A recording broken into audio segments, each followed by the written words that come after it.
Buenas noches, el día de hoy vamos a hacer un breve resumen del trabajo realizado durante el tercer corte, usando herramientas que nos permiten comparar de manera didáctica la experiencia con la teoría. Veremos aspectos de la física eléctrica, como lo es la ley de Ohm, circuitos resistivos y los circuitos RC. Antes de continuar, debemos tener en cuenta que para todos los laboratorios se tiene en cuenta la ley de Ohm, que es una ley básica de los circuitos eléctricos, donde se establece una relación entre voltaje, resistencia y corriente. Como observamos en la gráfica, el voltaje es directamente proporcional al tamaño de la resistencia y al flujo de corriente eléctrica que fluye por un conductor. A su vez, la corriente eléctrica es inversamente proporcional a la cantidad del voltaje y la resistencia del conductor que tiene la carga. Debemos tener en cuenta que es aplicable para materiales conductores. Estos materiales se caracterizan por tener una resistencia constante y una temperatura constante. Por ejemplo, tenemos los metales, que son comúnmente usados en cables y demás elementos. En este primer laboratorio vemos el montaje de un circuito en serie conformado por 6 resistencias, una batería inicialmente. Después se procedió a montar otro circuito donde íbamos aumentando gradualmente el número de baterías, esto con el objetivo de evidenciar en el experimento qué pasaría con la corriente si íbamos aumentando el número de baterías. Después de realizar todo el proceso, capturamos los datos en una tabla en la cual vemos, al igual que en la gráfica, cómo al aumentar el voltaje en el circuito la corriente crece de manera lineal. Con esto nosotros podemos concluir que a mayor voltaje es mayor el movimiento de electrones y a mayor resistencia disminuye el flujo de electricidad o de corriente eléctrica. El segundo paso consistió en simular un circuito en paralelo. Decimos que un circuito está en paralelo cuando sus elementos se encuentran conectados a un mismo punto o comparten un nodo. Como vemos aquí en la gráfica, con sus elementos quiere decir no solamente la resistencia, sino cualquier elemento que se conecta al circuito, están compartiendo el mismo nodo, por lo cual lo primero que se hace es hallar su resistencia equivalente. La suma o la teoría nos dice que la suma de este tipo de circuitos se halla con la suma de su inverso multiplicativo, como lo vemos en la siguiente fórmula.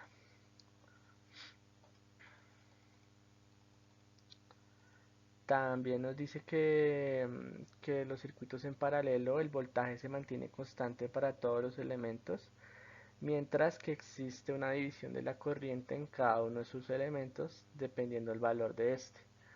Entonces, para cada una de estas resistencias el voltaje va a ser el mismo y la corriente se va a dividir en cada una de estas ramas.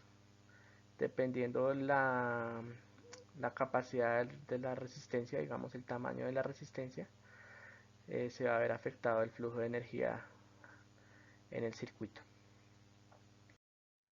En la siguiente tabla de datos vemos cómo la simulación cumple con lo dicho en la teoría. Después de tomar cada uno de los voltajes en cada una de las resistencias, al igual que la corriente, podemos deducir que a mayor resistencia, menor es el flujo de corriente eléctrica y que el voltaje se mantiene constante en cada uno de estos elementos. El siguiente tema que vamos a ver se llama las leyes de Kirchhoff. Las leyes de Kirchhoff en conjunto a las de Ohm forman parte de las leyes que se consideran básicas en el análisis de los circuitos electrónicos y de la electrónica. Estas leyes básicamente lo que nos permite es hallar las tensiones y corrientes en cualquier parte del circuito.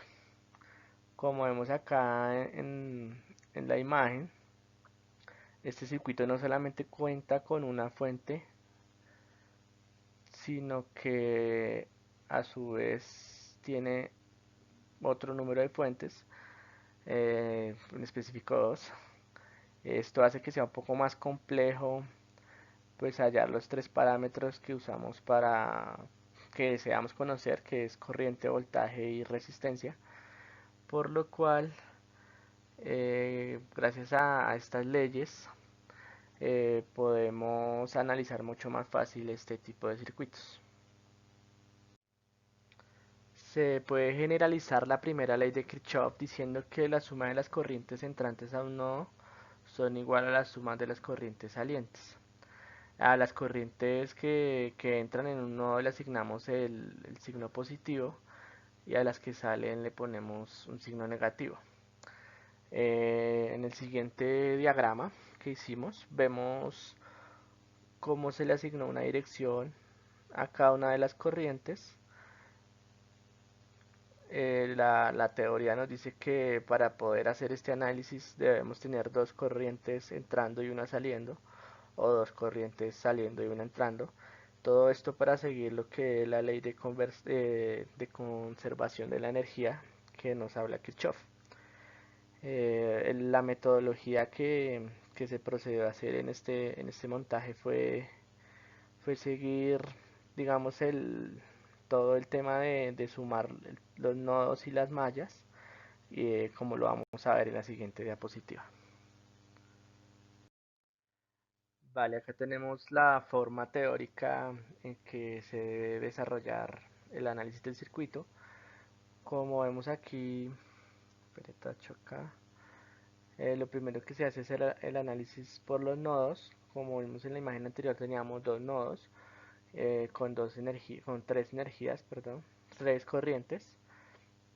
La corriente que iba entrando le asignamos el signo positivo y la que iba saliendo el negativo.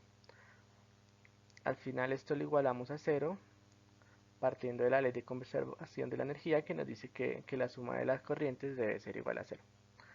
Al igual lo hacemos con las mallas. Para esto tomamos una dirección, en este caso fue las manecillas del reloj. Eh, la ley nos dice pues que debemos que la suma del voltaje nos debe dar igual a cero. Entonces procedemos a hacer el despeje de cada una de las corrientes siguiendo la dirección y teniendo en cuenta la polaridad de la fuente y de las resistencias. Esto se toma con base a la dirección de la corriente que pusimos anteriormente. Bueno, al finalizar nos queda un sistema de ecuaciones de 5 por 5 donde tenemos principalmente las ecuaciones de los dos nodos y las ecuaciones para cada una de las mallas. Este sistema se resolvió por el método de Gauss. Una vez resuelto, la información que nos proporciona es la corriente de cada una de las corrientes, digamos los amperios, la cantidad como tal de cada una de las corrientes, y después procedemos a buscar el voltaje, multiplicando pues el voltaje por la resistencia. Eh, Después de realizar esto se nos preguntó o se nos puso otro ejemplo que era que cogiéramos el voltaje 1 y la resistencia 4 y comenzáramos a descontar de 10 en 10 cada uno de estos voltajes, pues para saber qué pasaba con la energía, con la corriente que pasaba por cada uno la resistencia 4. Nuestra sorpresa fue que la corriente iba aumentando en vez de disminuir, y según la ley de Ohm en un circuito, por ejemplo, en un circuito en serie, si aumentamos a medida que es mayor el voltaje, la corriente también. En esto pasó con lo contrario, lo cual nosotros concluimos que al tener una fuente de menor poder o de mayor poder hace como una especie de resistencia y por eso pues no se comportó como esperábamos. En el último experimento se hizo un montaje de un circuito RC, Un circuito RC es un circuito eléctrico compuesto por resistencias y condensadores. La forma más simple de un circuito RC, digamos en primer orden, es que esté compuesto por una resistencia y un condensador. En este caso el montaje se hizo con un capacitor de 0,2 faradios, una resistencia de 10 ohmios, de 100 ohmios, perdón, y una fuente de 9 voltios. La primera fase del experimento eh, se iba a hacer la carga de un capacitor. La idea era tomar mediante un cronómetro cada 0,5 segundos el valor de la corriente. Como vemos aquí en la imagen, tenemos un cronómetro y el multímetro. Se conecta al condensador y vamos mirando qué carga iba llegando al condensador en determinado tiempo, y con el amperímetro medíamos la corriente. Listo.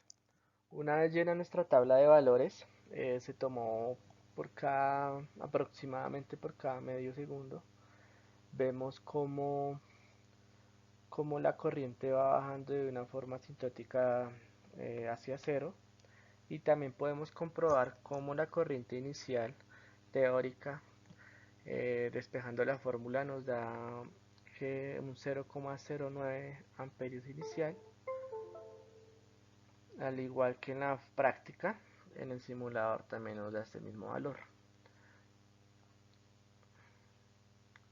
sería este 0,9 acá con este 0,9 acá.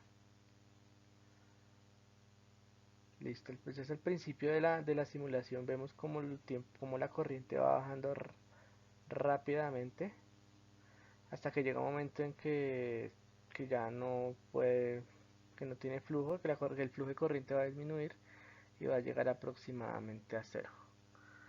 También es notoria una gráfica teórica experimental que algunos pasan cerca a la teórica, pero también persisten unas desviaciones. Aún así se forma una curva que tiende pues a un límite de cero. También podemos analizar que en el tiempo cero, o sea, en el tiempo cero, cuando i y t está, cuando el tiempo está en cero, la carga máxima, se llega a la carga máxima. Y cuando el tiempo tiende a infinito, se llega a una carga más cerca hacia cero. El siguiente proceso que se hizo fue mediante Solver, despejar los parámetros óptimos, haciendo una minimización. Después de ejecutar Solver, nos bota estos valores para A y B, o sea, para una corriente inicial de 0,091 y un tiempo o una constante característica de tiempo de 0,05. Esto con el fin de ajustar la gráfica lo más parecidamente a la gráfica experimental.